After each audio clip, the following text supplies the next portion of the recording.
भारत में जब कभी भी मजबूत बाइक्स की बात आती है तो राजदूत का नाम उसमें ज़रूर आता है। ये कोई आम बाइक नहीं थी, ये भारत की पहली स्पोर्ट्स बाइक भी मानी जाती है। इसने लोगों को बताया कि आखिरकार रफ्तार क्या होती है। जहां एक समय में सब रॉयल एनफील्ड के पीछे भाग रहे थे, उस समय में राजदूत ने मार्केट में आकर उसे कड़ी टक्कर देना शुरू कर दिया था।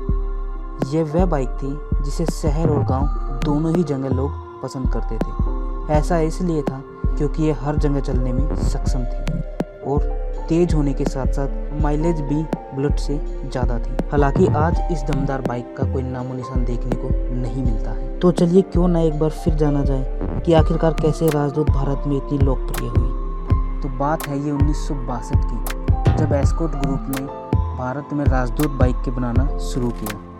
ये 175 सीसी की 2 स्ट्रोक बाइक थी। जब ये बाइक भारत में लॉन्च की गई तो उस समय इसको काफ़ी स्ट्रगल करना पड़ा अपनी पहचान पाने के लिए, क्योंकि उस समय भारत में बुलेट का काफ़ी दबदबा था। यह बाइक बहुत ज़्यादा एडवांस थी, मगर इसे ज़्यादा ग्राहक नहीं मिल रहे थे। कई सालों तक राजदूत मार्केट में अपनी पहचान बनाने के लिए तरसती रही। इसे अपनी असली पहचान तब मिली जब 1973 में आई फिल्म बॉबी ने ऋषि कपूर ने इसे चलाया था और वहीं से इस बाइक का नाम बॉबी पड़ गया। इसे राजदूत कम लोग बॉबी बाइक के नाम से ज़्यादा जानते हैं। बॉबी फिल्म के बाद मानो राजदूत के दिन ही बदल गए। लोग भी ऋषि कपूर की तरह ऐसी बाइक चलाने लगे। देखते ही देखते राजदूत की डिमांड बढ़ने लगी। अच्छी पॉपुलैरिटी होने के बावजूद भी राजदूत 175 बहुत बड़ी हिट नहीं बन पाई थी। 1983 आते आते यह ओल्ड फैशन बाइक बन गई थी, इसीलिए उसी साल इसे बंद कर दिया गया। कंपनी समझ गई थी कि ग्राहक कुछ और चाहते हैं, इसीलिए उन्हें अपने ग्राहकों को सबसे अच्छी बाइक लाकर देनी होगी। 1983 में एस्कॉर्ट ग्रुप ने यामा के साथ पार्टनरशिप की। उन्होंने मिलकर राजदूत की नई बाइक निकाली, जिसमें अब 350 सीसी का इंजन था। यही वक्त था जब बाइक हर किसी के दिल को भाने लगी थी। यह तेज़ थी, हल्की थी और साथ में मजबूत थी और बुलेट के मुकाबले में काफ़ी कम पेट्रोल लेती थी। यही कारण था कि यह बाइक गांव और शहर दोनों में पॉपुलर होने लगी। राजदूत 350 के फीचर बहुत दमदार थे। इसमें 6 गियर थे और इसकी अधिकतम रफ्तार 150 किलोमीटर थी। एक समय ऐसा आया जब राजदूत इतनी फेमस हो गई कि उसने बुलेट को भी पीछे छोड़ दिया। राजदूत मोटरसाइकिल की खासियत ये थी कि वह बाइक कच्चे रास्तों पर बहुत ही अच्छे से चल सकती थी। इसमें पेट्रोल भी कम लगता था, इसीलिए किफ़ायती थी। यही कारण बना कि भारत सरकार ने अपने कई एग्रीकल्चर डिपार्टमेंट के अफसरों को यह बाइक दी। इस बाइक से वह आराम से दूर दूर के गाँव में जा सकते थे।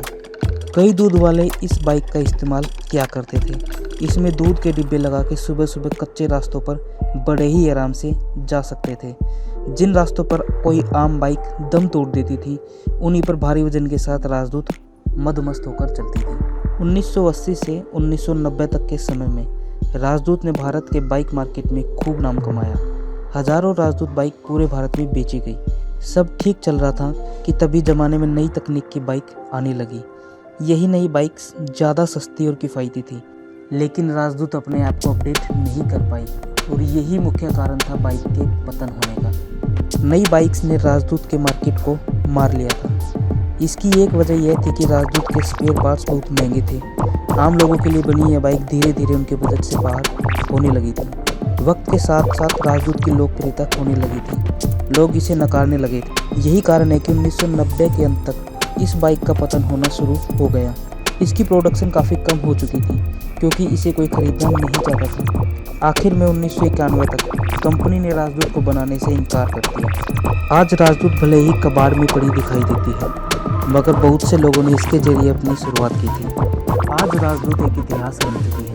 ऐसा कोई बाइक कलेक्टर नहीं होगा जिसके पास ये बाइक ना हो। सालों से धूल खा कर इस बाइक में अब बस लोहा ही बचा है, लेकिन जिन लोगों ने इस बाइक को चलाया है, इसकी असली है वो ही जानते हैं। सो दोस्तों, आज की इस वीडियो में इतना ही। यदि आपके पास भी कोई माई राजदूत माई स्टोरी करते हैं तो प्लीज़ हमें कमेंट करके ज़रूर बताएं और हाँ, वीडियो को लाइक ज़रूर करें। सो दोस्तों, मिलते हैं अगली किसी ऐसी ही वीडियो में। तब तक के लिए बाय बाय।